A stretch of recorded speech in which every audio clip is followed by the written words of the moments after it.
Ed the Good techie in the house. good evening. How you doing? Bring your mic in a little. Oh, fuck's sake. People like to hear you. I Well, know. you Some kick, people are trying to get to sleep and they need your soporific voice to lull them over. you could have told me that before we bloody started. I always tell you. I always tell you, mate. So, special one tonight because last week Ed suggested that we go more kind of current, not like current in sultanas, but current as in the current world that we're living today. And so we're going to try and save the world. And we invited Elon Musk along because I think he's got it completely wrong when he said that Jack Dorsey's right. And I've got a video about Jack Dorsey, but we don't need to rush to that. Ed, how have your week been? Oh, my week's been really good. Yeah, I've been working on a new client website, which All has right. presented some stuff that I haven't done before, and I've basically nailed it now. And we haven't shown it to the client yet, but also the internal team is happy with it. So yeah, no, it's good. I love weeks like that. Productive, busy. It's Cool. good. Cool. I've been doing a website as well for La Petite Cherie Bakery, Oh, cool. the wife's bakery. So, Your wife's got um, a bakery. yeah. I sent a tasting box to Julie, from that comes on here and support. In fact, Julie's here. Julie C. Good evening, Julie. So Julie got a tasting box, her and Adam, and I think they enjoyed it. And I would send you a tasting box, but I don't want to be accused of making you fatter than you really are. Well, I'm trying to lose weight, and I'm very partial to pastries. So, Oh, I don't it, be. It's hard life because I'm having to taste everything. well, just having a wife that's a good baker, I'm surprised you're not already the size of Jabba the Hutt. Your friend has just castigated you, mate. He's called you out. Oh, shut up, John. And he's not talking to me. He's talking to the other John. Yeah, no, the other John. I've known John for 30 years, so I can tell him to fuck off when I want to. Yeah. So if you've come here looking for a rabbit hole of gargantuan proportions, we'll probably dive into one at some point. But tonight we're staying away from the cryptids and the esoteric, the supernatural, the paranormal, and we're going more mainstream. So we're going to really just have a kind of chat about what's going on in the world and how we could fix it. And there's lots going on in the world, and some of the stuff going on in the world right now just beggars belief. Like, Russia sending a flotilla to Cuba and then Joe Biden pooping his pants on stage. I mean, Uh, what the actual? it's completely crazy. I mean, the Russians are the bear is now he's been poked and his patience is kind of wearing out. It's like, stop poking me, stop it, just I'm going to hit you, stop it. And now the Russians are basically, well, the thing is that they're really clever and they don't want to start nuclear war. They don't want to blow the world up, but Mhm. equally, as is their right, they have lines and they have Yeah, national self-interest. I mean, the best argument is if you put, I mean, what the Americans were doing in Ukraine, it's exactly the same as if the Chinese went to Mexico, overthrew the Mexican government, installed someone that was massively pro-Chinese, hmm, and suddenly gave them permission to start building naval bases and yeah, stationing troops, yeah, and then started basically giving them tacit permission to fire missiles at Texas yeah. and start essentially killing U.S. civilians, which is what's been happening in Belgorod. Uh-huh. Um, but it's also, I mean, if we're going to follow the Mexican analogy, it would be something similar as if, say, for example, the people in around Juarez in Mexico, which is near the U.S. border, identified as Americans, and they all spoke English, which obviously they don't. This is all hypothetical. Yeah. But then the Chinese started encouraging the Mexican government to start firing missiles into Juarez because they didn't want to play ball and they didn't want to do their Yeah. thing. It's, I mean, that is the analogy that we're talking about. And for an American, I mean, Americans would be like, no way. And what makes the Russians any different? Why do the Americans in the West get to be the ones that decide on the rules? It's like they say, oh no, we can't change borders.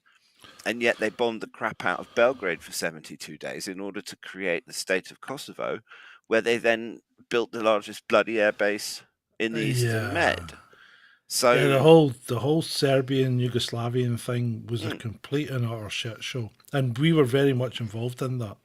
oh, we've been involved in all of it. I Yeah, I think know. something. I don't know if we're talking rabbit holes. Then we go back to Cecil Rhodes, and his will, the stated aim of which was to bring the United States back into the British Empire.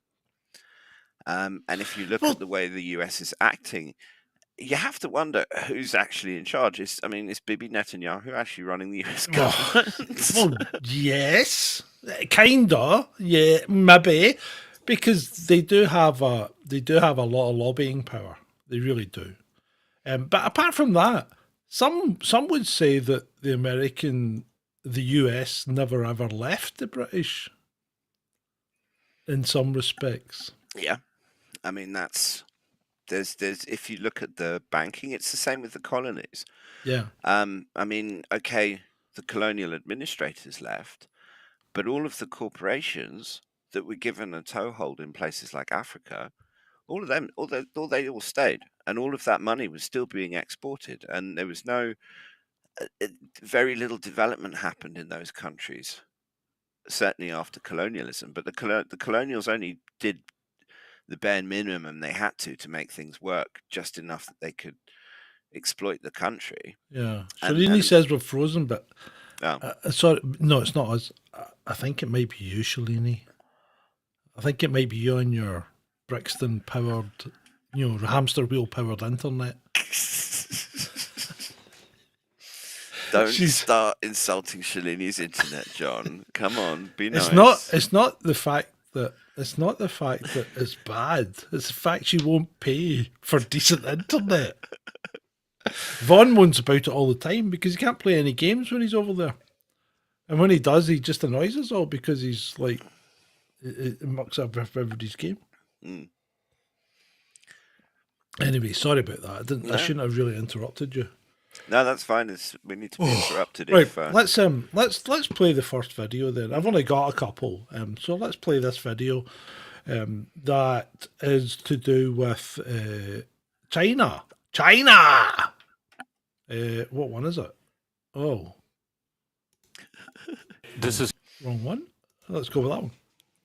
事实证明，美国才是国际秩序的最大烂源，全球治理进程的最大绊脚石，地区和平稳定的最大挑战。对美方双标来说，规则秩序是划拳、霸权话术，合着用，不合则弃，用来管，从不管自己，一贯。 Yes, I think what I'll do is I'll restart that and I'll read along in a suitably un-Chinese voice. Facts are proven. The Chinese... Don't stop doing that. You'll insult people and you'll get the Sorry. diversity Facts crowd have all proved over that you. the United States is the biggest source of chaos in the international order, the biggest stumbling block to global governance, and the biggest challenge to regional peace and stability.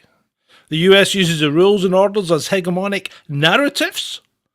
When these rules and orders serve their purpose, the US employs them, the US discards them. The US uses the rules to suppress others, but never to restrain itself. It has always acted egotistically, doing whatever it wants, from Afghanistan to Iraq, from Ukraine to Gaza. All these crises and conflicts are results of the self-serving double standards of the US. There you go. Well, actually, I that don't Chinese disagree. spokesman's not far away from the truth. Absolutely not. I mean, I've been a student of history certainly for 30 years. I Yeah. did international relations at university and geopolitics, probably because of my background, but it's always been a massive interest to me. And what the Chinese general is saying is absolutely spot on, and you see it with this whole nonsense about rules-based international order. I'm sorry, we have international law, and you're only creating a rules-based international order so you can change the bloody rules and do whatever the hell you want. Mhm. And I mean, the US has been going out of its way. It's like Brzezinski. It speaks to the idiocy of the current American government because Zbigniew Brzezinski, who was, I think he was Jimmy Carter's national security advisor, and Yeah. I mean, he was a, He's been around for a and while.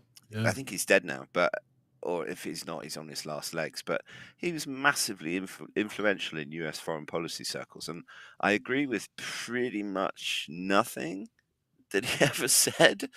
But one of the things that he and Henry Kissinger, who's another person who was a giant in terms of U.S. foreign policy, but Yeah. again, I think he was an evil bastard, and I don't agree with him about anything. But both of those two spent almost their whole careers trying to keep the Russians and the Chinese apart. And Brzezinski himself said the worst thing you can do is let China and Russia get close together. Mhm. And that's exactly what the current US administration has done. And they've basically undone 50 years worth of diplomacy in the space of about Mhm. 4 or 5 years. And it's completely and utterly crazy Yeah. and dangerous. Yeah. And the fact, because of the lapdog media who aren't telling people the truth, people don't understand just how close. I mean, I think that the atomic, let's just check the current atomic clock. Oh, the Bullet, minutes to midnight. Is it like yeah, 59 and a minutes half to or something? midnight, because we're at the Dun, dun, closest dun. it's ever been. 20 And seconds to Mars. And Jeffrey Sachs actually wrote, I don't know if you've heard of him, he's a very influential economist, and he's currently a professor emeritus or tenured or something at Gunky says Harvard. 90 seconds. I said 90 a minute and a seconds. half. I think that's the same thing. So, and I mean, they set that clock up in the 1950s, and Dr. Jeffrey Sachs Strangelove. actually, Dr. yeah, Strangelove set it up, didn't he? well, not quite, but pretty much. I mean, Sorry. there were some very strange Lovian characters in the US Oh, military in yeah. the 1960s. Yeah. People like Lemnitzer, and they're just some proper crazies. MacArthur. Yeah, but Jeffrey Sachs wrote a really good, interesting article about analyzing US presidents in terms of what impact they had on the doomsday clock. And there's only a few of them have actually taken us away from midnight. And pretty much since Reagan and Bush, every single US president has taken us closer to midnight. Yeah. And we're now hovering at 90 seconds, and we have a geriatric old fool that doesn't even know what he's doing, and he's pooping himself at important events. And it's like with the D-Day Oh, celebrations that people are also, the thing that I find, because I've never been to Russia. I'm not. I've always had a massive respect for Russians, and I think that Russian culture is unbelievable, and Russian people also. I mean, you have the sort of Sharm el Sheikh tourists who are really loud and irritating and stuff, but fundamentally, they're basically just like you, us, different sort of language, yeah. different priorities. I would say you cannot judge people until you have seen them in their own country. Mm, Because agreed. Germans abroad are complete and utter arseholes. Hmm. Germans at home aren't quite as bad. In fact, I've actually had I really enjoy going to Germany on holidays and when traveling through it and things like that. Germany's not a bad country to visit, and Germany's lovely, it's quite beautiful. but most countries are. I mean, Yeah. I've lived in 5 different countries on 2 continents, Hmm. and you'll see beautiful sunsets everywhere. Yeah. You will find nice people everywhere. You will find horrible people everywhere as well. But actually, the nasty ones, they're kind of a really vocal minority. There's not very many of them, but they do an awfully good job at making life miserable for the rest of us. Hmm. Yeah. But it's people are just people. They fundamentally they might speak different languages and follow different religions and have different cultures and eat different food. But when you take all that away, we just want the same fundamental thing. We want to live our lives in peace. We want a roof over our heads. We want to have our families and a nice life for them, maybe a couple of holidays a year if we can, an interesting job. Most people don't ask for much, Mhm. but we have this we got small minorities at either end, the really rich ones and the really, really poor ones. And both of those small minorities are kind of ruining the world for the rest of us.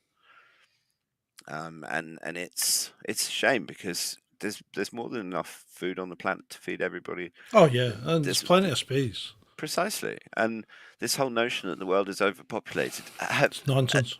Have you flown anywhere recently? It's not. It's nonsense. It's just nonsense. I mean, Exactly. you So- could stand everyone in Texas and have a meter of space around them all, and you wouldn't have filled up Texas. Precisely. It's all So- about control. Yeah, it is all about control. What we have is we have areas that are densely populated because everybody wants to stay there, like London, Paris, Munich, Hong Kong, San Francisco, New York, LA. These areas all attract a lot of people because they're big and they've got loads of business and loads of opportunity.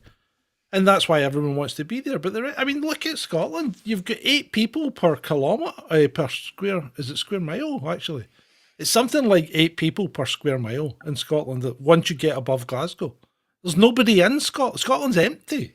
Now, the thing is, people say, well, Scotland's right for migration then if it's empty. But there's nothing to do up there.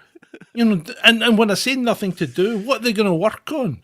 How are they going to make a living? Because the place is full of sheep or land that's owned by people, right, and is then set aside for. Well, I mean, a lot of scrubland as well. I mean, why do you think Scotland only had small clans living in the hills? Because you can't sustain a big population on shit. Because that's basically all you've got, heather and shit. I mean, what you're going to? I mean, look at Braveheart days. You're going to be running around chasing 3-legged haggis. I mean, you've got a few sheep. You'll be eating rabbits and the odd deer if you can catch one. Because you'll be tripping over that fucking stupid thing they call a kilt. And when you actually see a real kilt, not just the dress one that we wear today, which is kind of like a skirt. It's not a skirt, it's a kilt. But apart from that, the full kilt with all this stuff that you put round you and all that, it's like, for fuck's sake, it's like walking about with a continental quilt and the sheets and duvet cover and pillowcases. Because that's what you did. You slept in it. You wrapped it around your head and went to sleep. So, yeah, I mean, people have this romanticised idea of what it was like to live in early Scotland, and boy, you didn't want to. You really didn't. Well, that's the thing about the Middle Ages and time periods in the past that people look back on now and think, oh, must have been so idyllic. But if you actually lived there and you realise the insanitary hellhole that you were living in. And it's cold and wet all the time. Yep, and you have no central heating or any of the kind of modern conveniences that we all take for granted. And you realise it actually wasn't as pleasant as all that. We didn't have central heating until we came back from Hong Kong in our house. I remember when I was a young kid, I used to scrape ice off the inside of my bedroom window. Because it was that cold. I mean, windows were only single paned. We didn't have double glazing. We didn't get double glazed until the 80s. We didn't get central heating until the late 70s.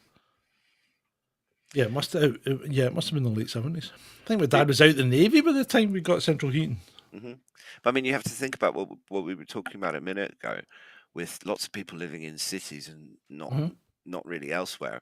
An awful lot of that is because of the Industrial Revolution, and because you had these factories start up, and places like Scotland, you have Glasgow and Edinburgh and Aberdeen and all of these places. And the people would gravitate there from the countryside because they can earn some money and have a house and all that kind of stuff. And then what they would do, they would set up schools, right? And they would model the schools on the conditions that people were working in the factories. So what happened was you got nice big schools that looked like factory buildings, right? And everybody had their own desk, and you went and sat at your own desk at your wee workstation, and then got conditioned. So when you left school and moved into the factory, it was seamless, absolutely seamless. So basically, you were being conditioned and brainwashed into being a nice little wage slave from day one.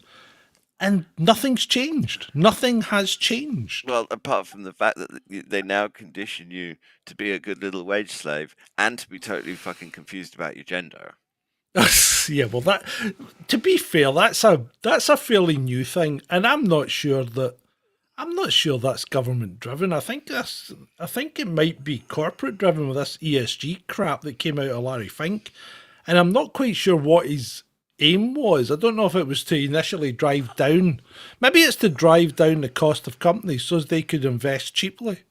You know. Well, I don't know. I think it's about control. I think ESG is essentially social credits for companies. For companies, yeah. But it's kind of getting pushed to the wayside now. I mean, Netflix have kind of dropped it because basically they were losing both subscribers and money hand over fist, weren't they?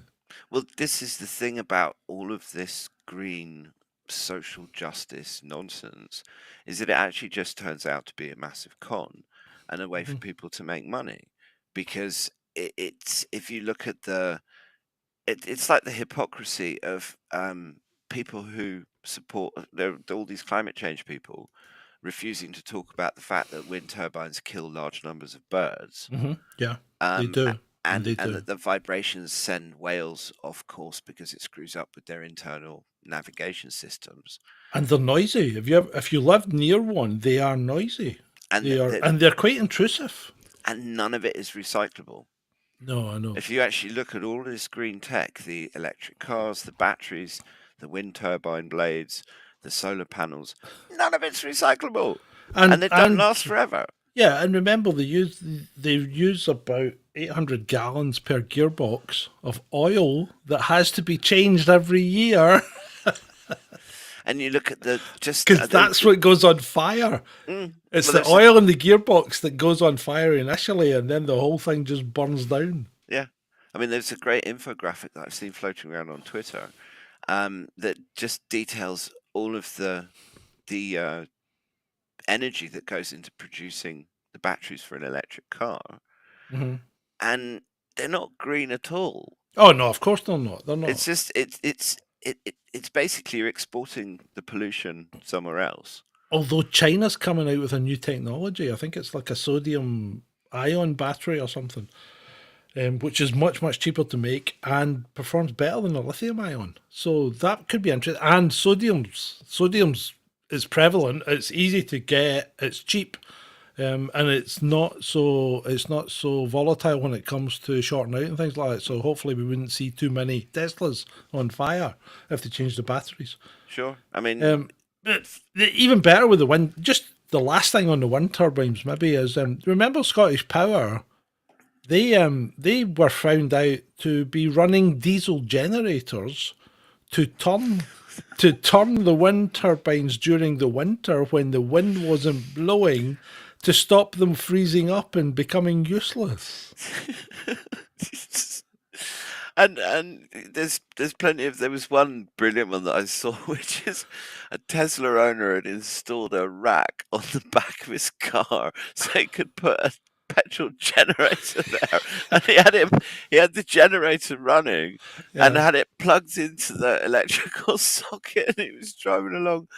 I just the whole thing. It's madness. It's complete madness, but the world seems to have lost its mind. This is part of the problem that we've got with trying to save the world. Is because the world doesn't seem to want to be saved, or at least a large. Right. Well, let's think about this. Right. Let's think about this. Humans are basically tribal. They're a tribal, animal. Right. We live in small tribes, and we like to know the people that we deal with. And we don't have necessarily the urge to travel that far that often. I mean, we like our holidays and things, but basically we just want to be left alone and left to get on with things. But we really, really react badly when people start taking away our toys or making us pay through the nose for them. I mean, we can't get enough to eat or enough to buy other toys. And it seems to be that governments recently have done nothing but do that. You know, they've just poked us and poked us and poked us. Are they trying to find a breaking point? Are they actually trying to do that? Because that's what it seems like. Well, maybe they are, because it's the whole build back better, great reset thing, that to build back from something, you basically have to destroy it first. And they are trying to Well, maybe. create and the thing is that there are people in this world. I'm not talking about James Bond level bad guys or any of that kind of nonsense. I mean, Klaus Schwab might look like a James Bond bad guy, but the impressions of people who are a bit sort of neutral who have met him. I mean, Tucker Carlson's impression of Klaus Schwab was that he's a senile old fool that doesn't know what he's talking about, in a nutshell. And if you look at the caliber of leaders, like these young global leader idiots that we're saddled with, people like Trudeau and stuff like that, I think they were chosen because they displayed particular qualities, but I don't think any of the qualities they displayed are actually ones that make them good leaders. I think that's basically it's because they're obedient and they're compromised, and they're essentially sociopaths and don't actually care about anybody apart from themselves, because unless you have that sort of personality type, they're not going to be able to do some of the things that these people have done and are doing. And you can see that in terms of how they deal with the Russians. I mean, on the Russian side, you have very smart people. I mean, you just to start with, Sergei Lavrov, he's the best diplomat the world's seen since Otto von Bismarck, easily. And Putin himself is a very smart man. You love him or hate him, he's a bloody good chess player, and he understands his enemy. He understands his own side. He's a patriot, and but the thing is that because of Western media have this whole Putin derangement syndrome, where it's not, they don't talk about Russia, it's just the Putin, and it's one of the reasons that he's been so successful is he has bloody good people around him. I mean, even just what's her name, Yulia Navalny? No, not that one. She's the head of the Russian central bank, and she's. I wish she was running the Bank of England, for crying out loud. And the sort of economists, and they have people that are actually trained. It's like Budanov, the guy that was just You think? appointed. No, go on. Yeah, no. I was just riffing off a point you made there. Should we have a central bank? Well, one of my, if we're going to start down that one, when I said to you before the show that I had some ideas about how we could save the world, this could be Ed's idea number one.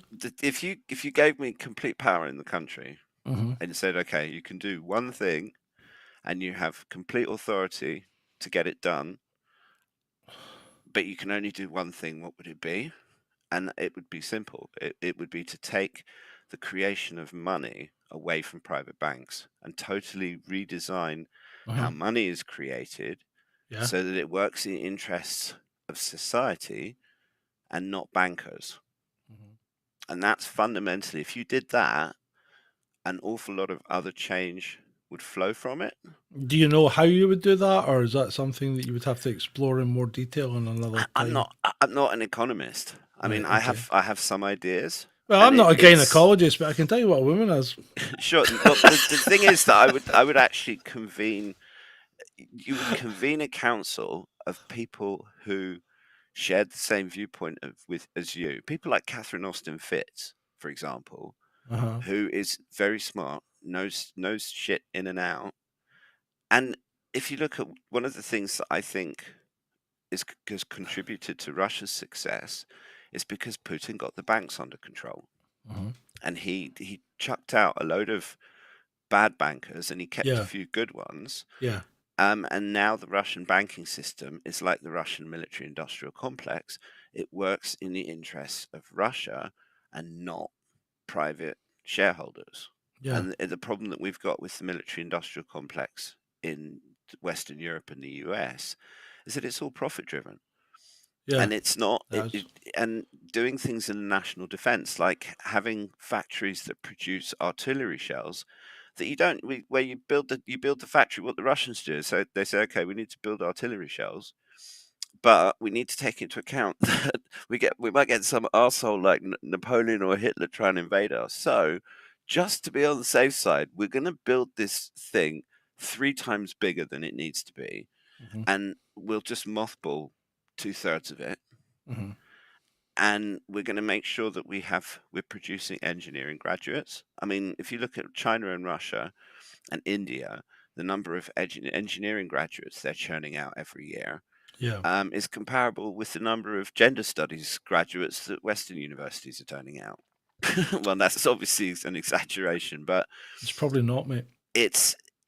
they have this focus on this. I mean, I guess maybe it's a throwback to the fact that China and Russia both started off as communist, and so the whole notion of having certain things that are state controlled is not this massive taboo like it is here, where we just have to privatize everything and the whole lot goes to shit. I mean, if you look at all of the industries that they privatized in the UK, Yeah, but the thing is, when we don't privatize stuff, it goes to shit as well. well, yeah, because I that's mean, that's the the top SNP level. the SNP are running the trains now. The Well, trains have gone to shit. There is another thing that certainly we could do something to save the UK, which would be a few well placed missiles at Westminster. I mean, honestly, the political class. You just have to look at the election. It's we are so utterly screwed. Well, yeah, I mean, yeah, we are. But I mean, ultimately, is it going to make much difference? only in the sense that things are likely to get worse. Yeah, but they'll get worse than by a small incremental amount. Well, not necessarily. No? Not necessarily. No, you because- think things could go, tits up, Well, as the they thing say? is that if Starmer comes in with a gigantic majority, and there isn't another party in Westminster that can touch him or get in the way, then he's essentially got a mandate to do whatever the hell he likes, and he can then say, "Oh, look at me, I've got a big mandate," even if it's only 40% of the bloody electorate that actually turn out to vote for him. And then he can start making things. If you look at how he was during the Rona, he was the government on steroids. He wanted to Jacinda Ardern the hell out of this country. It would have been like he did, yeah. I mean, it was like if Harder, Yeah, go harder, go yeah. further, go harder, yeah. absolutely. And I mean, the people like that look at Jacinda Ardern and think, "Oh, my hero." It's just No, people up here look at Nicola Sturgeon and go, oh, she did a great job. They really do. No, seriously, they really fucking do. there's just like See, I this is said- the thing. When we're sitting here chatting amongst our peers and the people in the chat room and that, we're all among friends and we've all got generally the same viewpoint, right? But when you go out there and you speak to people in the real world, it's amazing the amount of them that actually don't have a fucking clue about what's going on, right? And two, think the government is actually doing a good job. it just, But I mean, see, this is the thing that gets me. It's like you had 4 years of CV, right? And the media did nothing but lie to you initially, right? They're now starting to come out with some half truths, right? But they did nothing but lie. And then you have Russia and Ukraine, and the media again do nothing but lie about it, right? And now you've now got Israel and Gaza, and suddenly the media is telling the truth all the time. I don't think so, right? I don't think the media is suddenly your pal now. You cannot believe anything you're told. You have to look at everything and just take it as with a pinch of salt. absolutely. And You know, I mean, and that might sound harsh, but you know, unless you've been there and seen it, you don't have a fucking clue what's going on. no, that's absolutely true. And I have so little faith in what we call the mainstream media. I like to call it the dinosaur media because that's basically what they are.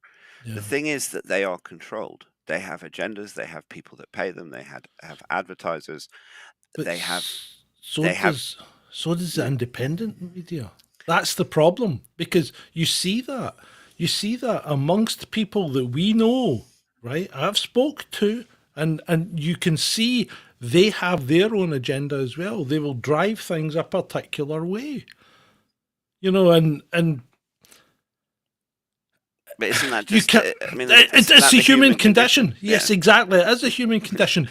But if you honestly want to look at things impartially, and to some degree, you have to look at them unemotionally as well, because if you let your emotions start to get involved, you start to sway things.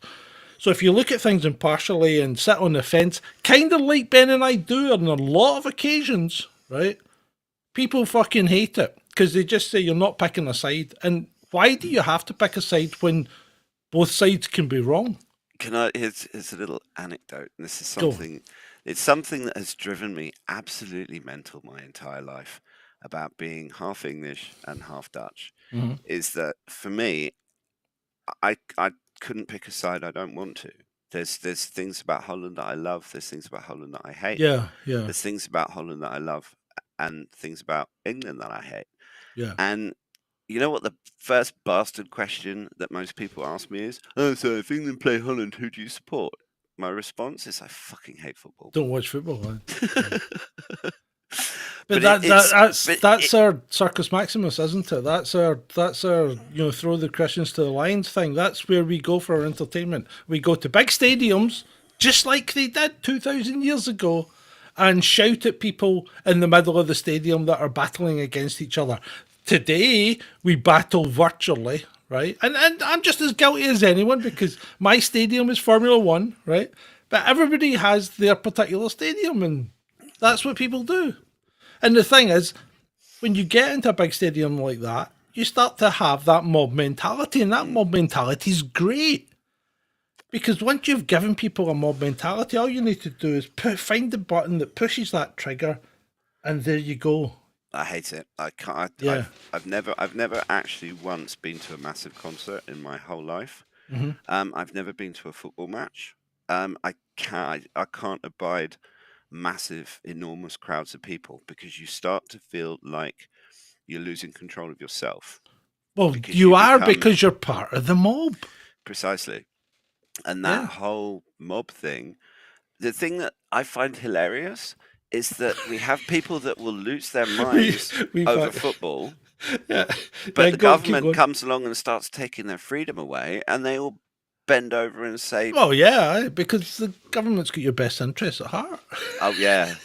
When has that ever been true? So we fact Sean's asking you a question there, Ed. Just to think, one of the things about humanity that astounds me He's ignoring your wee fat Sean. How we can have just not learned from history, and I'm not paying attention to the chat because I know what he's like. I've known him for 30 years. He's a giant pain in the arse. Oh yeah. I met him on UNN. Well, I was chatting with Gold Eagle and he was on there. Yeah, he is. I mean, but aren't we all? Absolutely. Aren't we all? No, and I will caveat it by saying I do love him to bits, and he's the best friend a person could have. But I'm also entitled to say that he's an annoying little shitbag sometimes. Not quite as annoying as the seagull, but sometimes not far off it. Yeah, that I tell you, I don't know how you're so patient, mate. I would have had the old rifle out. You should have seen me at 4:20 this morning. If there was a curse in the tongues of men or elves that I knew that I could have inflicted on that bird, I would have done it.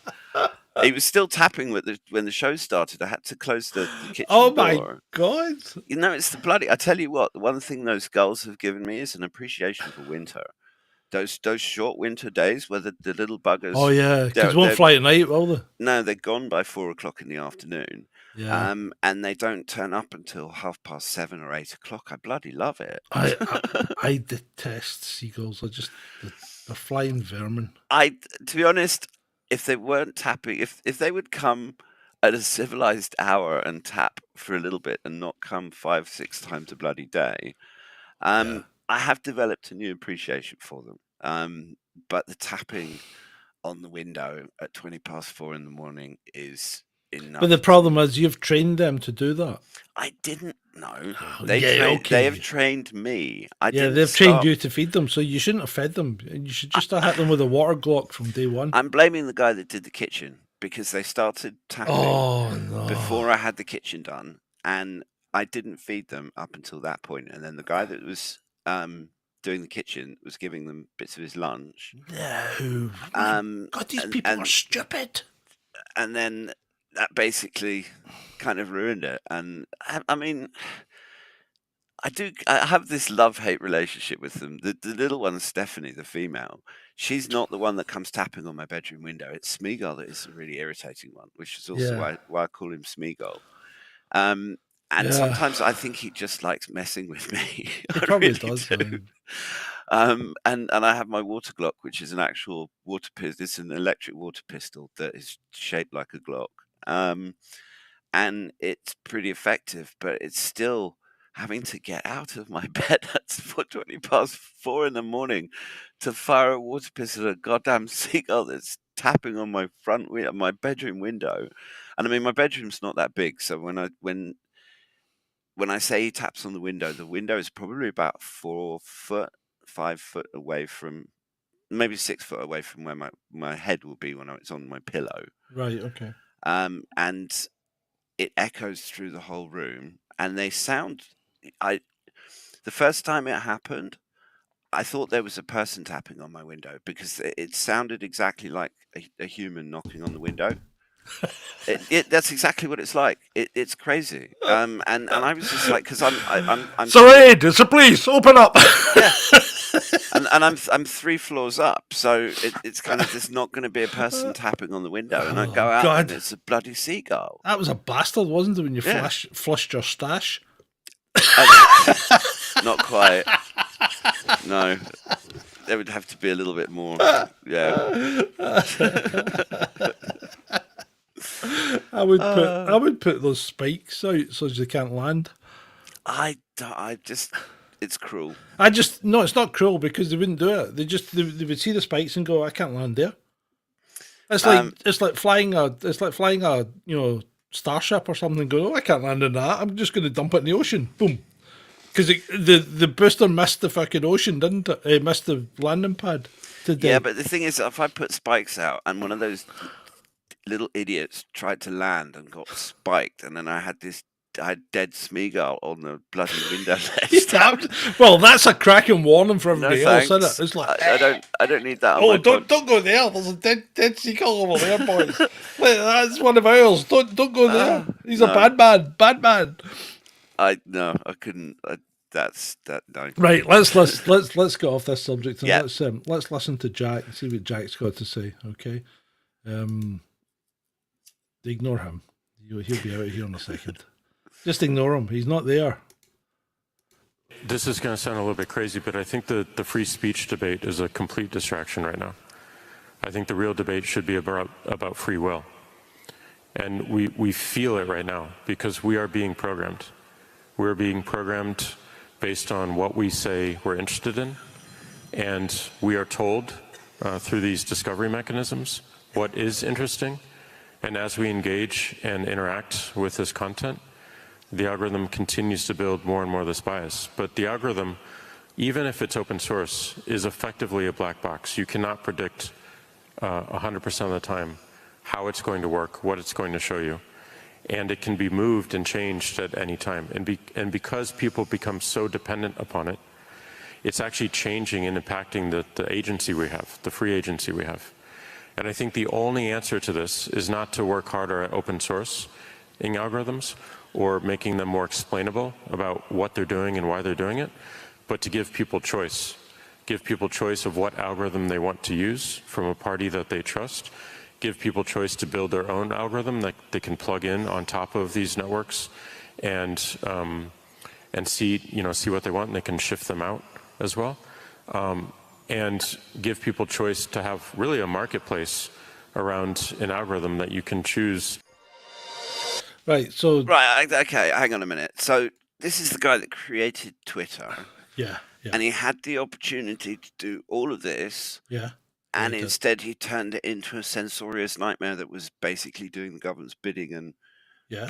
booting us all off trying to express ourselves. Yeah. And okay, you can have a kind of road to Damascus moment and golf, and he seems to have turned into a bit of a hippie since he finished with Twitter. Yeah. Uh-huh.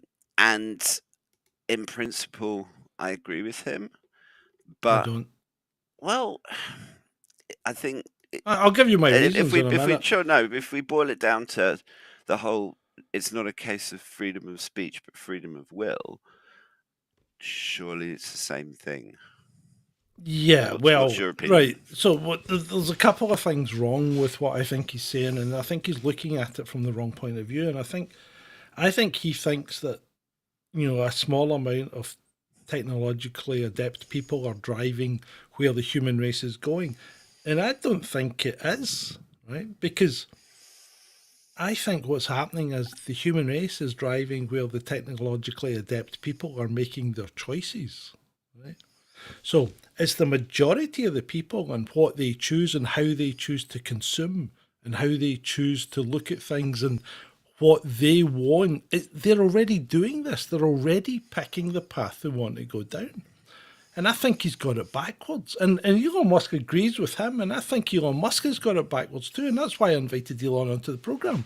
Because I wanted to tell him that I thought he has it backwards. Because 5 or 6 or 50 or 500 technologically adept people cannot change 8 billion people once they start on a course. And you don't start 8 billion people just by influencing 1 or 2. What happens is the groundswell of opinion always influences the minor people. It's only the very, very occasional standout that will not go with the people. It's people like us, Ed, people that rebel against the system all the time that are the standouts, right? But the majority of people have picked their path already. And they know where they want to go, and it won't matter how you try and drive them with algorithms or with ESG or whatever. They're already going down the path, and unfortunately, many of these people have picked the wrong path. And the problem I see is you can't change that because the groundswell of opinion is already there.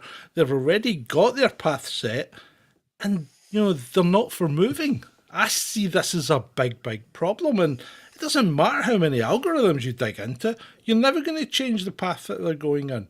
You can influence the young, right? But once people are 30 and up, that's it, they're set. Generally. Yeah, I mean... Generally. Yeah. I'm talking generalities, I'm not talking individuals, right? Because you can always... But having said that, have you ever tried to convince an individual that they're wrong? It takes a lot, and not many people will admit it. And I am one of those people that will admit it when I'm wrong, right? And it's not often, but it happened to me the other day because there was a thing up about the Met Office, and I said that the Met Office is nuts. That it can't possibly be a 25-degree average temperature in Scotland in May. And I read the thing wrong because there was a point in it. Now, to be fair, it was on Twitter, which is a tiny screen, right? But it was a plus 2.5 centigrade increase, they said, right? Now, whether that's right or wrong, I still had to say, yeah, okay, because ultimately what the Met Office was saying, the average temperature was 13 degrees centigrade, right? So I said, yeah, okay, fair point, hands up, you're right, I'm wrong, I apologise. And then people come back at you, right? Going, you need to amend that tweet. And I'm like, fuck off. I've apologised, right? I don't have a blue tick. I can't amend anything. Well- Take it up with fucking Elon. Well, not just that, but even if you do have a blue tick, you still can't. You can only edit tweets that you've Yes. actually posted. You can't edit replies. That's correct. Yeah. So saying you got to amend that tweet, that's just someone being bloody minded. I actually remember blocking that particular person because Yeah. They're probably arseholes. I mean, I get people leaving nasty comments. Relative depends on the tweet, and because I blocked a ridiculous number of people, there's loads of those idiots don't even see anything I post anyway. I went on a blocking spree as well. You know what I did? I blocked everyone that started a tweet with, "What do you think?" or "What would you do?" And then there was a picture, right? So I just blocked all these people, and it's actually made a substantial difference. Now, it took me about a week, right? But now, when I see people on the timeline, generally it's people that are actually genuine people and not just trying to click farm. Well, that's exactly one of the reasons that I block with abandon, because I mean, Yeah. I block probably 4 or 5 times more people in a day than I follow or that follow me. I don't follow anyone. And I mean, sometimes if I'll go on blocking spree, like the nudes in bio thing, just block loads of them. And now I get the occasional one. But I found that with those, instead of just blocking them straight away, if you go into it and you actually hide the reply, you then get an option to block them.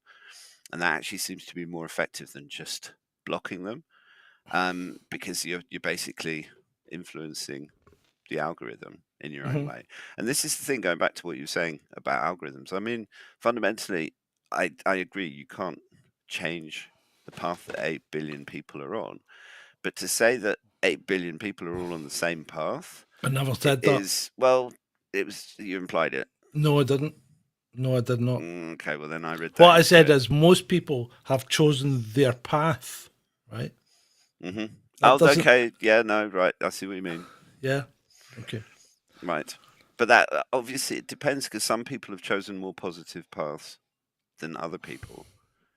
And you can have 2 people who could potentially have very similar life experiences, who can end up going in completely different directions, and one of them can go into a really positive direction, and kind of help themselves and pick themselves up and do things that mean that they end up with a kind of happy, positive life. And another person who's had similar experiences and made different choices ends up on the streets dead or homeless or whatever. Or a good-looking hooker. Well, yeah. I guess that was a bit random, but yeah, whatever. It's just the sign of a failing economy is when the hookers get better looking and cheaper. I have no idea. No, it's not my thing. So I would. No, it's not my thing either. But I mean, and when I say I've had experience of hookers, I don't mean carnally. I mean, I have spoken to them. I have spoken to them on a number of occasions in a purely professional capacity. Oh right, yeah, because you were a former police. Yes. Yeah. We had we had an inspector, and when I just joined the traffic, we had this inspector, and he was a strange man, very strange man, right? And he was a wee free. Do you know what that is? No idea. Right. So the wee frees are staunchly religious Christians from the north of Scotland, or usually the islands, I think. Kate Forbes is one, right? Kate Forbes of the SNP. So they are incredibly religious. And this guy, he used to come. I mean, it was like when I just joined the traffic, and they said to me one night, they said, it was a night shift, and I'm sitting in the canteen at break time one night, and the guys will say, the inspector will take you out one night this week. And I'm like, yeah, okay. Because you want to see how good you are. And I'm going, yeah, I'm only just here. And he's going, yeah, but he'll take you out in the estate, because we're in an estate car. And I goes, right. And he said, he'll pull in and he'll ask you to open the boot. And I'm like, yeah. And they go, when you open the boot, right, he'll thrust you into the back of it, drop your kegs, and have his wicked way with you. And I'm like, get out of here. I mean, you've got to be in the police for I was in the police for 4 years before I was moved into the traffic. So I'm not a probationer, right? I'll get to fuck idiots. And anyway, the next night I comes in, we're at the briefing, and it's like the old Hill Street Blue things, the inspector the sergeant usually stands up there and gives you a briefing, but the inspector's there beside him. And the inspector goes, John, you're coming out with me tonight. And I'm like, oh, okay. So I said, okay. So he's going, here, there's the car. Go and bring it out the garage. And I looks at the keys and it says state. And I'm like, no, this can't be right. So anyway, pulls the car out the garage, sitting there, and he jumps in the driver's seat. And they said, whatever you do, don't let him drive. And I'm like, oh, fuck. That's right. So anyway, he's in the driver's seat. So I jumps in the passenger seat and he's going, right, okay, let's go. I think we'll go up the town to Blytheswood Square and see what the hookers are doing. And I'm like, what the fuck? That's not even, we were traffic south. So everything south of the Clyde was our remit. Blytheswood Square's in the city centre, north of the Clyde. And I'm like, that's not even in our area. So anyway, we starts driving towards it and then he pulls in and stops in the side street. And I'm looking at him and he's going, John, someone's left the tailgate light on. Could you go back and turn it off? The courtesy light at the back. And I'm like, no, it's coming true. But luckily that's as far as it went. But yeah, freaking nuts. But anyway, yeah. That was random. It was random, but I like to inject these little random stories. So anyway, he used to drive around the hookers and go, look at that dirty, dirty, dirty, dirty woman there. That's a disgrace. She's a dirty, dirty woman. And you're like, what the freaking hell? I mean, that's nothing to do with us. We're traffic. We're not supposed to even look at these people. He's probably going up there when he's off duty in a trench coat or something and picking them up, because that's just... Yeah. This guy, the inspectors had a room, there was a room that was the inspector's room. So you had 4 shifts, so 4 inspectors shared the room. Each one had their own desk, right? But there would only ever be 2 inspectors on at one time, when they were changing shifts. So anyway, he used to cook chips in a deep fat fryer that he kept in his drawer. The other inspectors fucking hated them because they'd come in and there'd be this greasy smell in the room from all the chips. That's disgusting. The guy was a Fruit Loop. That is absolutely disgusting. I remember a story that my dad told me once of, so he was a hotel manager in Zambia, and he once had to chuck a guest out because basically they were found cooking a steak on this old, those old 70s heaters. It's like a grill with a thing. Yeah, he was cooking a steak on one of those and basically nearly set fire to his room. Yeah. And yeah, had to be escorted out. We went into a house. We went into a house one night that was having a disturbance, and first of all, as we opened the front door, I said to the guy next to me, I goes, "Watch out for the dog." And just as I said dog, he stood in it, dog shit, right inside the house, right. Oh. Yeah. No carpets, just plain floorboards. So we walks in, blah, blah, blah. And I'm going, what the hell is that smell? And it wasn't dog shit, right? So I goes into the kitchen and there on the electric ring, okay, which was bunged up to full because the ring was glowing. On the electric ring was a chicken. No pot. The chicken was sitting on the electric ring. This was Irvine. This is where Nicola Sturgeon comes from. Yeah, Irvine. Fucking tinkers. That's what they were. Oh my God, what the hell? Okay, so essentially what we're saying is that we can't save the world and they're all they're all completely screwed, basically. Do you think Elon's got... I mean, well, let's talk about Elon saving the world because, I mean, he hasn't turned up, the bugger.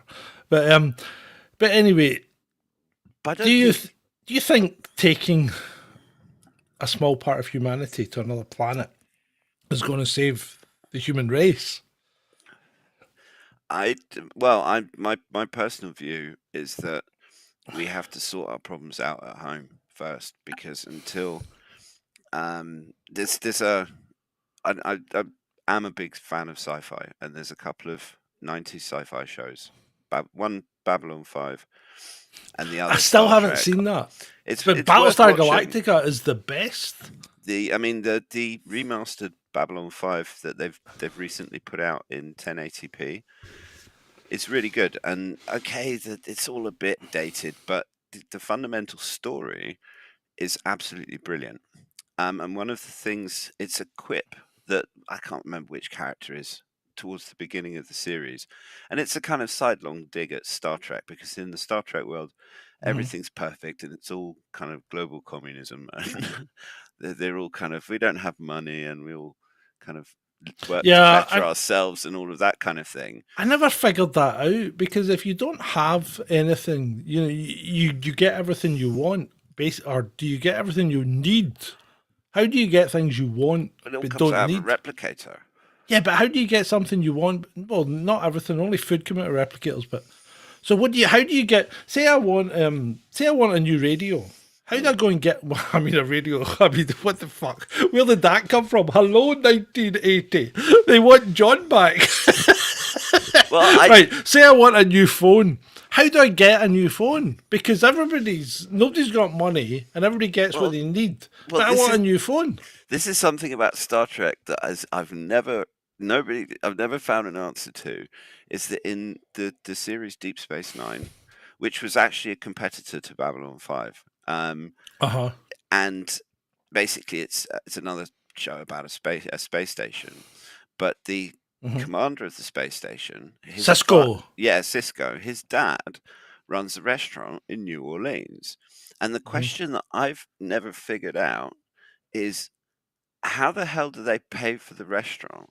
Where does the restaurant get its produce from? How? And if they don't pay, how that, and because if it's supposed to be a really good restaurant and nobody has to pay, then how do you actually stop everybody showing up every single night? That's an even better question than that, right? But hang on, let me just, before I forget that train of thought. But someone in Babylon, because Babylon 5 was a more realistic human universe where people were basically still assholes. And one People of the are things, arseholes. yeah, and one of the things that the character says in that is it takes a lot longer than a couple of 100 years to breed a better human. And that's a sidelong dig at Star Trek, because fundamentally humans are imperfect. But that was just that little point that I was trying to make. Okay. But Babylon 5, honestly, it's worth watching. Right, I'll maybe give it a go. I tell you what, remind me about Star Trek. I'll come back to that in a second. But what aspect of in it? this, well, just about it continuing. But anyway, so the perfect Star Trek universe. What gets you out of bed in the morning? Well, this is the question. I mean, the classic stock Star Trek response would be that humans work to better themselves. So what gets you out of bed in the morning is you're able to do anything because the planet has pretty much unlimited free energy. Yeah. Anything that you need, if you want to be an artist, you can go to a replicator and get it to pop out some paintbrushes for you. Or if you want to make music, or I mean, there's people still growing wine because Captain Picard's family has a vineyard. Yeah. But also, one interesting thing is that not everybody still has that whole Star Trek philosophy. Because if you look at Picard, for example, his brother is a grumpy old vineyard owner in typical Frenchman. Yeah, typical Frenchman. Yeah. But then that still begs the whole question of how do they get along without money? Exactly. I think it's all bullshit, mate. I think it's bullshit. Well, I think what they've done is they've looked at how people exist on, like, say you're on an aircraft carrier like the Enterprise or the Dwight D. Eisenhower or whatever it is. So you're on a big aircraft carrier and everything's provided for you and you do your job and all that. But what they forget is you still get money. You just can't spend it because you're stuck on the ship. So you don't need money on the ship. Oh no, you do. Well, Aircraft well, okay. Right, you're splitting hairs now. You don't need a lot of money. Everything's provided. You've got your clothes, you've got your laundry, you've got your food. You don't need to spend anything unless you want a bit of chocolate, right? Or I don't know if they have hookers on aircraft carriers. The Americans, it wouldn't surprise me. Probably not. I think you might be surprised these days. Well, I mean, speaking of Enterprise, did you see the footage that's been floating around online of aerial shots of an aircraft carrier in Saudi Arabia with what looks like a sodding great big hole in the front? No, I did not. Yeah, no, I've if you talk to the Houthis? well, that's that. Yeah, I mean, there's no one else that's really got the balls to shoot at an American aircraft carrier at this point. Oh, have you seen what Russia's done? You seen what Russia said now? Let me just see if I can find. Yeah, see if you can find that. See if you can find that. Have you seen what Putin said? Right. So Putin has said that there is the possibility of sharing Russian weapons with countries or regions that are enemies of America. Well, yeah, I mean that, but the thing is that that's exactly what the Americans are doing in Ukraine, and they're I know, supplying, and it's retaliatory. Yeah, of course It's not. it is. He didn't just pull this out of his ass. Yeah, but this is a biggie. Putin. But this is a biggie because nobody normally stands up to America. This is the end of the economy. It is. Well, American hegemony has already ended. Economy, whatever. Yeah. Well, yes, it has, but it just they don't realise yet, mate. They don't realise. It's no, and the world doesn't realise because right. Have you got this picture? No, I'm still. It's not a picture. It's a video. I'm still trying to. Ray says he's seen it. Is it a video? Well, it's because it looks like it's. You can share aerial footage. See if you go to see the buttons that say share video. If someone has it, send it to me on Twitter, and I can or stick it in chat or something. I'm just scrolling through my profile. Well, you don't send it in. We can watch it here. Share video. See that button there that says share video? The last one in the center block. You can do that. Yeah, no, I'm just trying to find the bloody thing. I thought I shared it earlier. Oh, I hate that. Oh yeah, there we go. Hang on, I found it. Right. Let me just share my screen. Okay. This is going to sound a little bit crazy, Yeah, but I think the free speech debate is a complete distraction right now. Bye, Jack. Bye, Jack Horsey Face. Can you see me? You are sharing screen. Add to scene. Here we go. Hold on. I'm going to make this bigger, mate. It's very small, right? Wait a second. Yeah, muting it's fine. Right, okay. That's fake. Well, that's fake. Let's slow it down. Yeah, that's fake. It just screams fake to me. See if you can pause it. Yeah, that's fake. That's pish. Fake. Yeah, it does look. That looks CGI. Yeah, CGI. That's crap. Yeah, or it looks like a bug splat on the. Yeah. That's that. Maybe it's just the Houthis have figured out how to do. Oh, hang on. Can I stop sharing my screen? I've done that. It's fine. It's all right. Nobody can see it now. You're just on screen with just you. Right, cool. So don't worry about it. So the Houthis are finding out how to do what would you say, Palestinian level propaganda. Well, yes, in that case, maybe it's them, maybe it's just some person editing video in order to try and. I mean, it's perfectly possible that someone edited some aerial footage of aircraft carriers and made it look like a hole, and then put it out just to get likes and shares and click farming, all of that nonsense. But I mean, the simple fact is that the Houthis are having an effect. They haven't. They haven't put a hole in an aircraft carrier yet, but they've scared plenty of ships off, and they've certainly done damage to some of them. See, this is the point. This is the point that I was making there's no point in the US and the UK having bombing missions against the Houthis because by the time you get there, they've gone. They live in tents. They don't have big navy bases and army bases and military airfields and things. They come along, they set up their drones, up they go, boom, job done, pack up, move on, right? So what are you going to do? All you're doing when you're bombing the Houthis is making glass in the desert. That's all you're doing. Not just that, but the other thing that I've seen videos of is that the Houthis are really good at what we did during World War II before D-Day. Yeah. With the fake armies, Yeah, and yeah. they literally have like blow up things that look like missile batteries and stuff, and they just stick them out in the desert, and then some US or UK warplane will essentially spunk a large amount of our tax money firing a bloody missile at a blow up mock missile battery.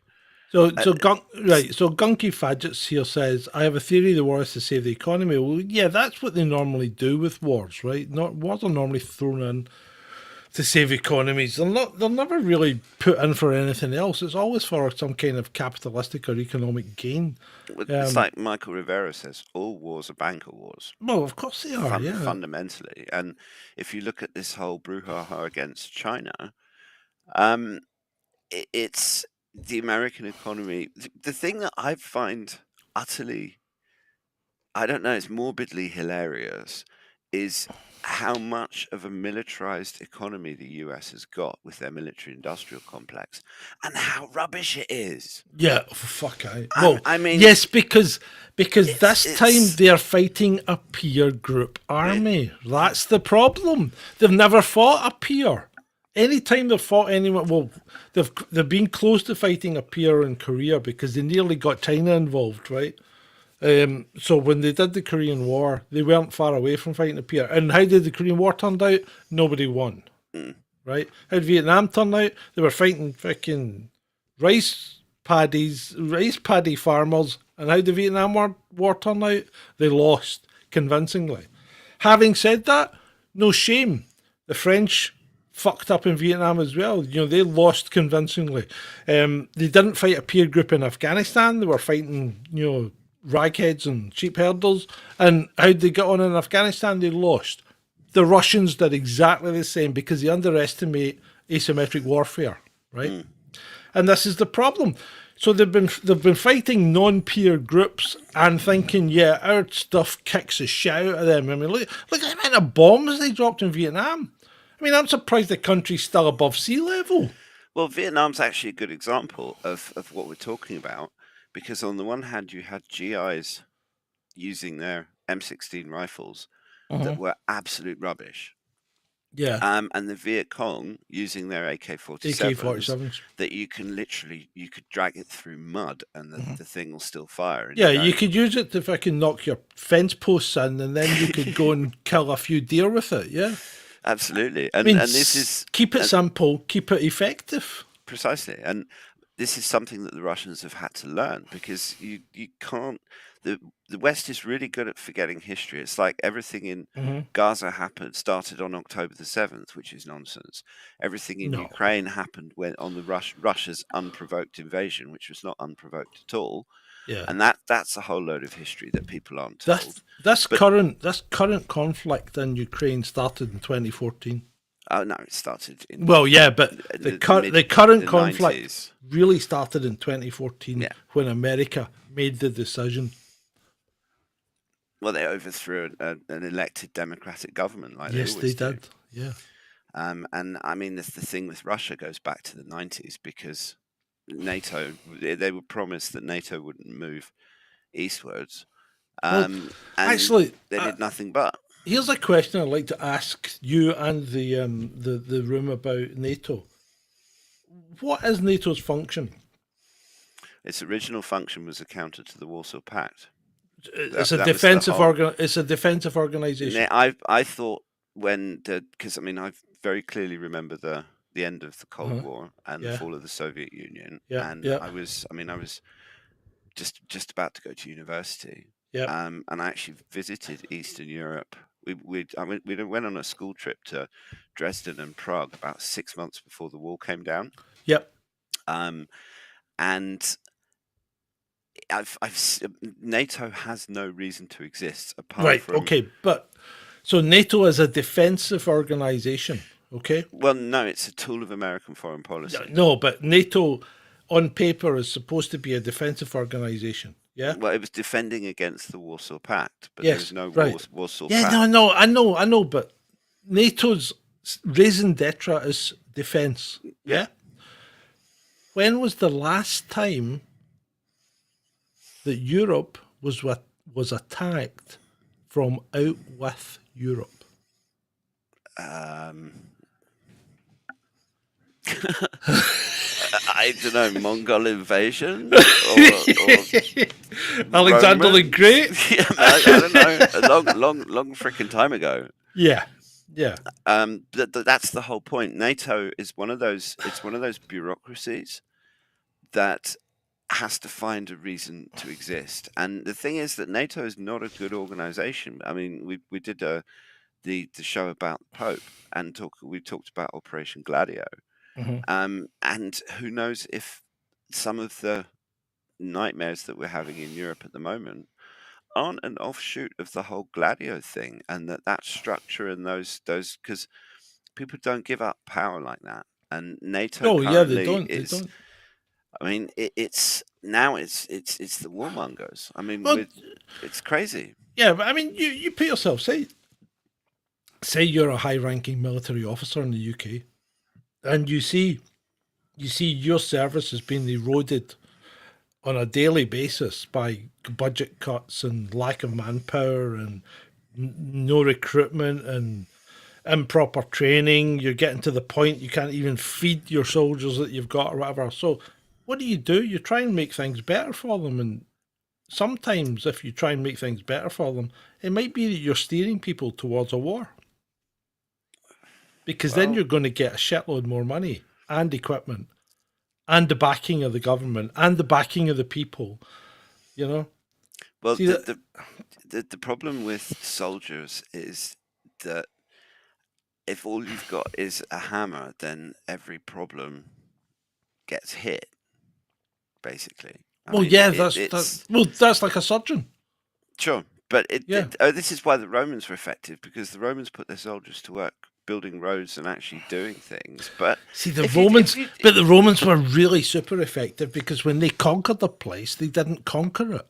They assimilated it. The Romans were the fucking Borg. Sure, but they just went awry at the end. Mm-hmm. But the thing is that if you deal with your neighbours honestly, and you have skilled diplomats, we don't seem to have any diplomats at all in the West anymore. At least we do, but nobody's using them or listening to them. There's no talking. It's like even during the Cuban Missile Crisis, there was back-channel communication between Kennedy and Khrushchev. Yeah, there was. And it was after the Cuban Missile Crisis that they established the emergency phone line. And that emergency phone line doesn't exist anymore. And the Americans are not talking to the Russians. And that's why one of the reasons it's so bloody dangerous. And there's even back in the 60s, I mean, those generals and the American military policy of we're going to emerge on top even if we have to nuke the whole world, and there's only 30% of America survives, but it's still the biggest surviving population. There are crazy people who think that way, and there are military plans to that effect. We got something in the chat. Yeah, I like this question. If an alien species were looking down on Earth now, they would be scared to approach us. We're a threat to ourselves, when really we should be in peace. Fix the environmental impacts, get off this rock space, but whatever, right? Okay. And I know what you're saying, but here's the thing, right? So you know the Fermi paradox, in that if there were any aliens out there, then they should probably have you ever considered the fact that, you know how Stephen Hawking said you don't want to attract aliens because they're aggressive. Anybody who's got the capability of doing these kind of things will be super aggressive and probably wipe you out, right? Have you ever considered that's us? That could be us. And people are going, don't go fucking near that blue planet that's the third rock from the sun because they will fuck you up. Have you Yeah, considered that's the case?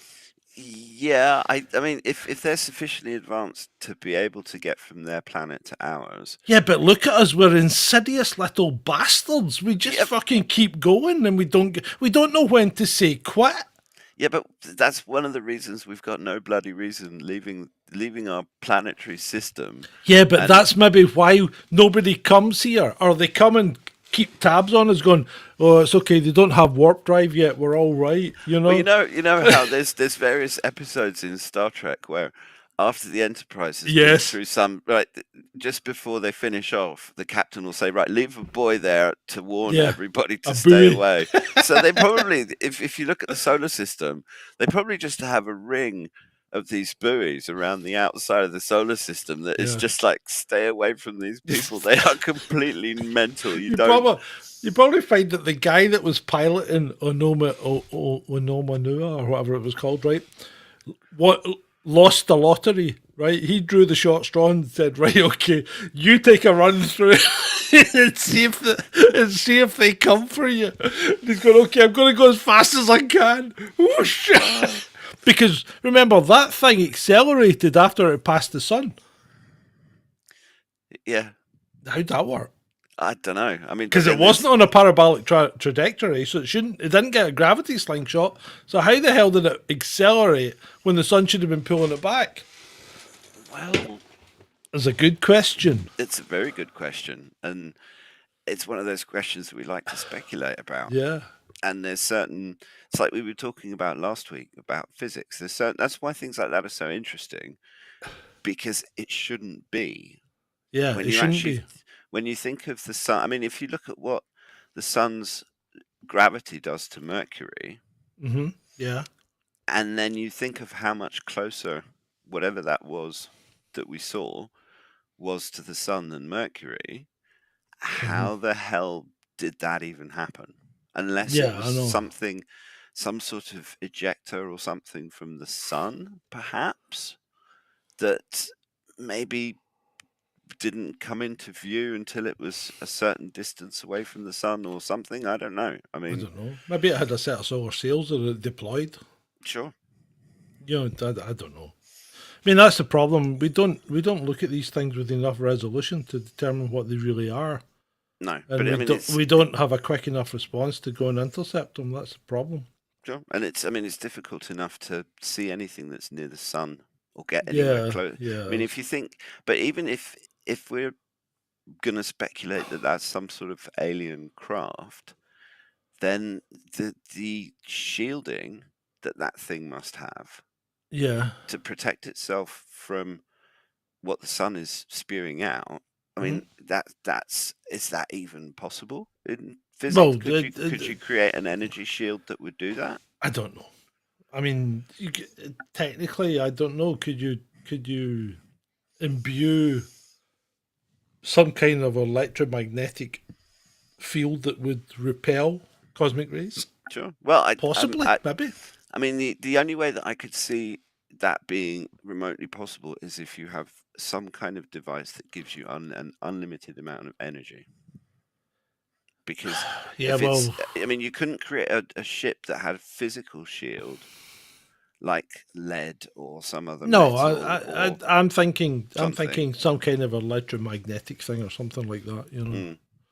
But yeah, I don't know. I mean, and I delved into 0 Point briefly a few weeks ago, and I did find out that I did a little bit more quantum research, and What about scalar physics? Have you looked well, at that one? I haven't gone into that in great depth. But what I did find out about 0 Point energy is, yeah, you do have 0 Point energy, but the problem is, right? The problem with 0 Point energy is anything you take out has to be paid back. The more you take out, the quicker it has to be paid back. So I don't think 0 Point energy is a viable source of energy. Because you know how you talk about the quantum foam where things pop in and out all the time. So the bigger the quantum event, the quicker it has to pop back. So it's got to be paid back really quickly. You can't take energy out of the quantum foam and not pay it back, which is what we would want to do. So I think 0 points a non-starter if that's the case. If that's the case. But that doesn't. I don't know. The thing is that we don't know what we don't know, and yeah, we speculated. You about don't 0 even point. know what you don't know. Sure, I mean, Nikola That's a very valid statement. It is. And I mean, Nikola Tesla claimed that there was an infinite amount of energy, and you could just tap into it at will if you had the correct sort of device. Yeah, but that is he does- forgetting that you have to pay it back, or Well- do you not have to pay? Maybe you don't have to pay it back, but I think you maybe do Well, because you don't. When did you ever get a free ride, Ed? Ever? well, but surely that's if you look at every other creature on the planet apart from humans, they basically get a free ride. They don't have to pay for anything. It's only No. Right. So maybe the what are you talking universe- about? Are you talking about money? Well, Animals don't get a free ride. There's always a trade-off. true. There's always a trade-off. But then I don't know. Maybe the universe just doesn't work the way we think it works, and that maybe there is free energy. Yeah, I think. I mean, if you think about how we'll be much- struggling to find it. That's a problem. Well, if you think about how much energy the sun dumps out and how much electromagnetic energy there is swirling around in the universe, maybe there isn't it. I don't know. Actually, here's another good point, and let's just cover this. So, Elon Musk is on about Dyson spheres quite a lot, and how you could get all the energy. Why? What do you do, right? Should we just for the benefit of the audience, a Dyson sphere is essentially where you construct a shell around a star, and you harness 100% of that star's energy. Yeah. And then you could have a civilization that lived on the inside shell of that Dyson sphere. Right. And I just... No, that's fine. That's fine. Just stop there. I'll take over now. So my point is, how do you dodge a solar flare? That's the problem. You need to have somewhere going, whoa, there's a solar flare heading for sector A6212. How you evacuate or open it or whatever?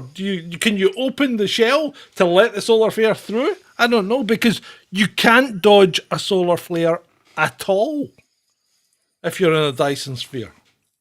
That's true. Tricky. That's tricky. Whoop. That's true. God, that's true. Well,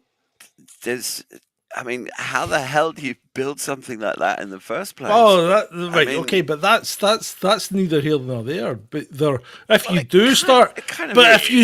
you start thinking about trying to build those things, then you have to think about that's a problem. Well, Solar ejectors coming off that star all the time. What the hell? How the hell are you going to cope with that? but John, if we look at the problems building a Dyson sphere on a scale of 1 to 100, with 100 being you're done, Yeah. and 1 being how the hell do we start? You're still floating around on 1. There's Yeah, no I know, point I in know. Thinking about 100. I mean, okay, once you've built it, but That's not the one I wanted to show. That's the one I wanted to show. Sorry. John, please, you do know that. Magnetism, says John and John. Maybe you use electromagnetic magnetism and tractor beams and things to capture it and steer it. Maybe you've got a big hole at the end. In fact, maybe your Dyson sphere's like a hollow earth. Hold on. Do we live in a Dyson sphere? Well, no, because No, but you don't know, because we might be on the outside edge. Maybe we are the monkeys that escaped the lab and we're on the wrong side of the Dyson sphere. There might be a minor sun in the centre of the planet. Hollow Earth. Yeah, but that would mean that the outside of the Dyson sphere had an atmosphere. Which Yeah, but it does. Because it's leaked out the holes. Because the holes are there to let the solar flares from the inner sun out. Okay. This Hey, we're making new science here. It's science. Oh, please.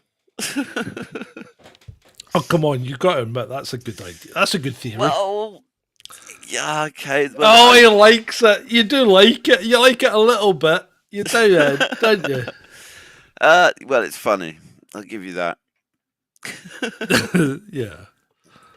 Anyway, what time is it? Bloody hell, that time flies when you're having fun, doesn't it? Yeah, it does. Christ, yeah, hour and a half. Have we still got anyone watching? Yeah, apart from Oh yeah, John. we've got more people watching than where we started. I need to get. I'm going to get a restraining order on him or something. Who? John. Oh, John. Yeah. Yeah. Oh dear. Yeah. So, oh right, well, hold on. Janet says, right. So Janet, you need to watch the Scrying episode if you haven't seen that one. So That was a good Janet says her tablet was turned off, but it was reflecting off those flares at night. Work that one out. Watch the Scrying episode, Janet, and then be afraid. Be very afraid. Well, it's the Black Mirror. Yeah, the Black Mirror. Just never stare at your tablet for too long when it's switched off. Oh yeah, don't do that. It's like going to the toilet at night. Don't look in the bathroom mirror. Well, maybe that's what's wrong with the world is all the demons have come out through all of the little black mirrors that we've got everywhere. Well, that's maybe a possibility. I It may don't know. be. I mean, someone said earlier, why can't we just live together in peace? And, that would be the ideal, right? But we are by nature, we are two contradictory things. We are gregarious and we're super aggressive. So we are gregarious in that we need people, yet we don't like people. But you see that Strangers in particular, Sure. And the thing is that the whole not liking strangers, that's a defense. That's natural. Yeah, of course. Not being conscious of people that are not in your group is a survival skill, particularly amongst primitive humans. And you can't take the primitive out of the human very easily. And every single culture that I have ever, you could go to Zambia and you'll experience black racism. Everybody's racist. Oh yeah, the Japanese. Yeah. If you look at the number of different in Zambia, white people would be called Muzungus. In Japan, we'd be called Gaijin, which means barbarian. In Thailand, you'd be called Farang. Yeah, which in means China, foreigner. it's Guelo, I think. Yeah, yeah. So, everybody's racist, and to be fair, the Asians are kind of more heterogeneous than anyone else when it comes to their society. So they have more a more deeply rooted suspicion of the foreigner. It's like they just find white people strange. But why is it that only white people are the ones that are supposed to be feeling guilty about it? I'm not sure.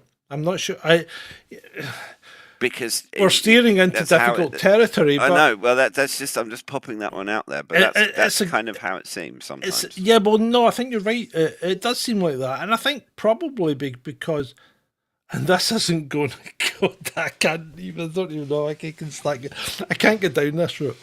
I cannot get down this route. But you need to look into things like.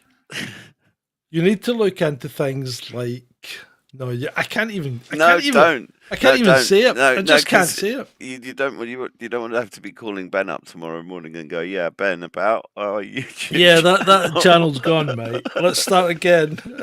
Yeah, no, I can't get down that kind of route. But there's I tell you what, though, right? And I'm going to couch this very carefully because I watched something on YouTube yesterday that was all about an event that involved maybe 6 million people, right? And debunked it. But it was on YouTube. I found that strange. Well, the world. Because you used to get that stuff on YouTube. But then YouTube went you can't deny, you can't be a denier. And they're still doing it with things like, weather, right? But and you can't you can't monetize a channel, or you can't monetize a video that makes money, or you can't monetize a video that talks about the war in Ukraine, you know? Why would you want to? No, but do you not think it's sensible to discuss what's occurring, right?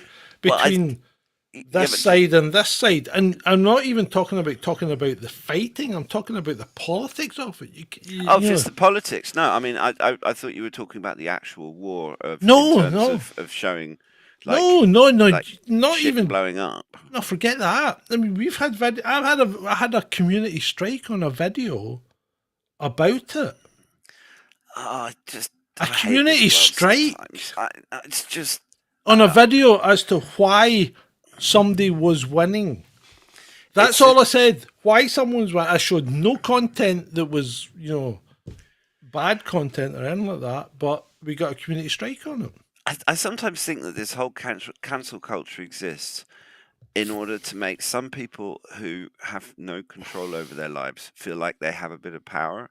It's like this mass reporting. And I was told a story the other night by a friend that I'm not going to go into, where essentially it was causing problems with her and her daughter because of stuff that she was saying on Twitter, and some third party had come in and was trying to make the daughter feel guilty for what the mother was posting online. And it's just like, hang on a minute, when was the last time you saw parents and kids agree? Certainly Yeah, when the exactly. children were not young, but Yeah, but late from teens.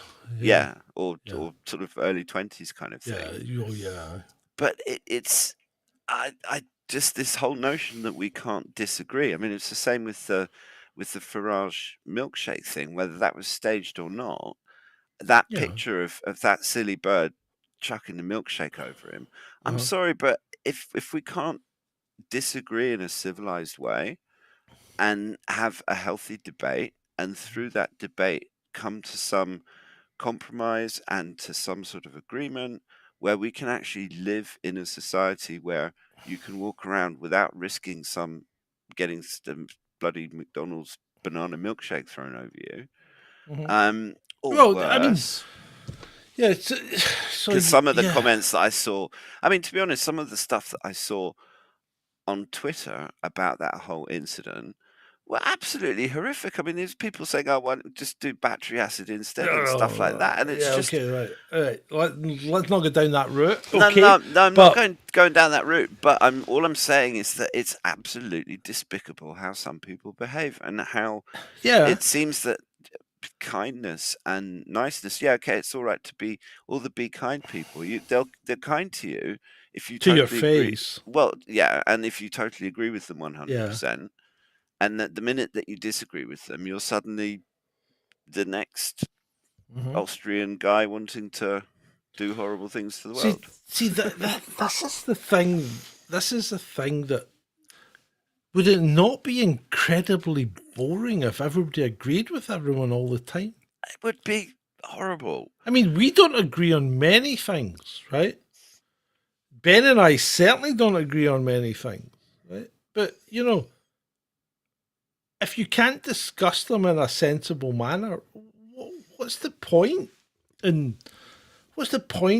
even engaging with people if you just can't talk to them without blocking them or the thing that gets me is the ones that go straight to ad hominem when you have an argument, and when I say an argument, I just mean I'm not talking about a vitriolic argument. I'm saying someone says something and you say no, I disagree, and it's like it's as simple as something like a green light, a green traffic light. What does a green traffic light mean, right?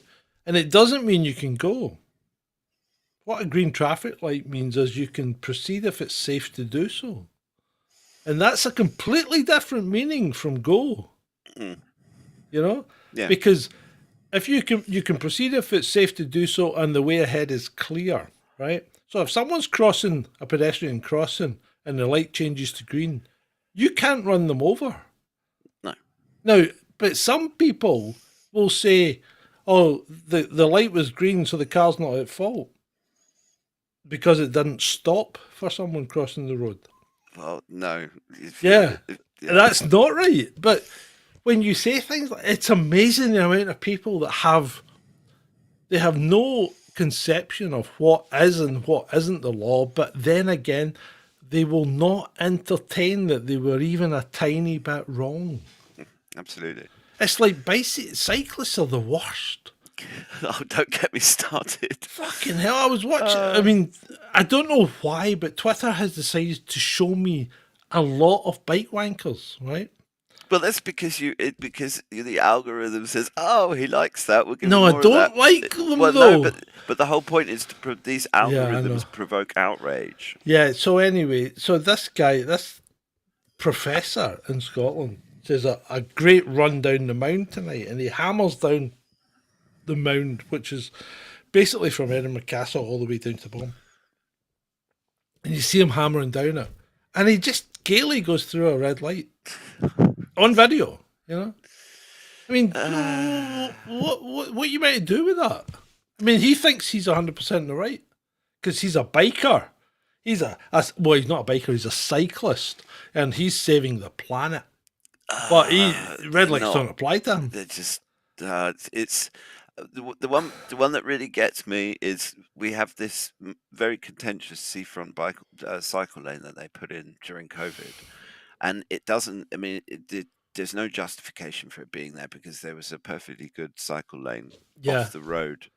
The one along the seafront. Yeah, and it causes traffic carnage all the way along. Yep. And the worst thing for me, it happened to me on Sunday. I was driving back from Shoreham, and there is a bike wanker that is determined to be on the bloody road. Yeah. And it's just. You just I can't actually say what I was thinking. No, I know what wasn't you mean. Thinking what I was thinking, but I was thinking it. And I know. And it's just it's the degree of selfishness and lack of consideration for other people that to my mind, it's that sort of people, that sort of mentality is the biggest problem that the world has got, pretty much. Yeah, the entitled mentality. And because it lies at the root of so many other problems and so much of an attitude that is basically making society really a not very pleasant place to live in. And if you're not completely politically correct and waving a rainbow flag, then you're suddenly the devil. I mean, it's just it's completely crazy. Yeah. And I mean, we're bloody right-wing extremists just for sitting here talking about it. And, of course we are. And that lot are all right-wing extremists just sitting here listening to us for an hour and a half, spouting right-wing extremist stuff. I mean, it's just, it's crazy. And you can't, and if you get too well known, then you can't even like walk around without some arsehole throwing a bloody milkshake over you. What we got there? Well, I'd like to find out more about this. The Cypriot brandy, no, it was one. Oh, this is many years ago now, but it's called Crusader, and it has a little tap in the bottle, and it's like the nectar of the gods. You sort of. I do like imagine, a brandy. Oh, it's lovely. If you ever, I think I'm going to have to come back down again, Ed. No, I don't know where John gets it, but yeah. Has he got some? He'd had some. He's had some in the past because he's the one that brings it around. But that stuff, you can imagine Crusader Knights stopping off in Cyprus and getting absolutely legless on this stuff, and then because you can just drink it, it's so not like any brandy that you're used to, where you can just drink it. It's really, really, really drinkable and really dangerous, and it kind of fires you up. It's crazy. And you imagine these Crusader Knights getting really shit-faced on this brandy and then going off to the Holy Land and engaging in a load of crusading. Bit of a dust-up, yes. Good night, Ray. Good night, Ray. Yes, I mean, we've gone way past our normal broadcast time, but you know what? We were having fun, so... It's great fun. Yeah, it is great fun. So, should we call it a night? Well, it's... Yeah, I mean, it's an hour and 3/4, so I think... people have think- done really well I sticking think- with us. I'm just chatting away. You know what Yeah. we're like. I think the main takeaway that you can take from tonight is you need to like, share, and subscribe. Save the world by liking, sharing, and subscribing this video. Because And remember, if you ever feel the need to make a donation to keep this channel going, you can do so at kofi.com/chasing descent. Apart from that, I think the other main takeaway is that we have no idea how to save the world. no, Sorry. It was all clickbait. oh dear. But Elon missed out on a good show, though. Oh, he did, didn't he? Didn't he just? Right. You know what? It's been great. It's been great for me. It's been great for you, Ed. me. Yes, it's been great for Have me. I got an echo? No. No. No, No, no, no. it's maybe just me. Anyway, it's been great for you.